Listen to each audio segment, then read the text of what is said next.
আমি এখন প্রাক্তন, চাই যে একটা আসন, দিল না মমতা, যাই কোথায়, আছে শুধু গোয়ালঘর, সেখানেই নিলাম ঠাঁই। এটাই কি এখন শিল্পাঞ্চলে বিশু পারিয়াল নিয়ে কটাক্ষের থিম সং? অনেকেই বলছেন বিশ্বনাথ পারিয়াল পঞ্চমবার জামা বদল করে প্রমাণ করিলেন তিনি জেলার মধ্যে সবচেয়ে মহান আয়ারাম গয়ারাম নেতা। আর এর সাথে সাথে চর্চায় উঠে আসছে অবশেষে ষষ্ঠবারের জামাটা কোন রঙের হবে আর কবে হবে। একেবারে ভোটের 5 দিন আগে পাল্টুরাম পারিয়াল বিজেপিতে ঠাঁই নেওয়ায় শিল্পাঞ্চলে চর্চা পাল্টুরাম পারিয়ালের মাস্টারস্ট্রোকে অগ্নিকন্যার কবিদত্ত হেরে যাবে। দুঁদে রাজনৈতিক বিশেষজ্ঞদের একাংশের মতে হয় তারা নির্বোধ, না হয় বাজার জমানোর চেষ্টা করছেন।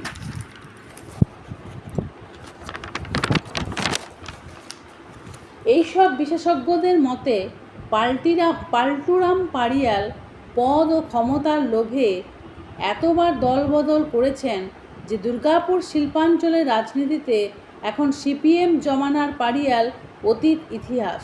বর্তমানে তিনি রাজনীতিতে অপ্রাসঙ্গিক। 2016 সালে সিপিএমের হাত ধরে কংগ্রেসে যোগ দিয়ে অপূর্ব মুখোপাধ্যায়কে হারানোর জন্য তৃণমূল ছাড়েন।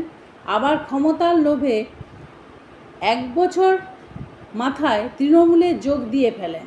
সেই দিনই তিনি তার রাজনৈতিক কেরিয়ারের কফিনে শেষ পেরেক গেঁথে ফেলেন নিজেই। তার প্রমাণ মেলে 21-এর নির্বাচনে ভোট যুদ্ধে অখ্যাত লক্ষণ ঘড়ুইয়ের কাছে হারের মধ্য দিয়েই। আর অবশেষে ভাগ্যের লিখন এটাই, এককালের চরম শত্রুর গুণগান গেয়ে লক্ষণের অধীনে থেকে বিজেপির জয়গান গাওয়া। বিজেপির ঘর এখন সমৃদ্ধ প্রাক্তন তৃণমূলীদের দৌলতে। কিন্তু প্রধান প্রশ্ন, পাল্টুরাম পারিয়ালের কবির হার হবে? দুর্গাপুর পশ্চিম কার্যত বিজেপির দখলে। এখানে বিধানসভা তো বটেই, লোকসভাতেও হার হয়েছে। কার্যত 16 সাল থেকে দুর্গাপুরের পশ্চিম আসন তৃণমূলের হাতছাড়া। জয়ের জন্য প্রার্থী বদল হয়েছে এবং কবিদত্ত এসেছেন প্রার্থী হিসাবে। তৃণমূল ভোটযুদ্ধে নেমেছেন হারের হ্যাট্রিক মাথায় রেখে। পাল্টুরাম পারিয়াল 24-এর লোকসভাতে লিড দিতে পারেননি। 26-এ তিনি গোয়ালঘরে তৃণমূলের ভোট ঝাঁকে ঝাঁকে নিয়ে আসবেন, এটা নির্বোধ ছাড়া আর কেউ ভাবতে পারে না।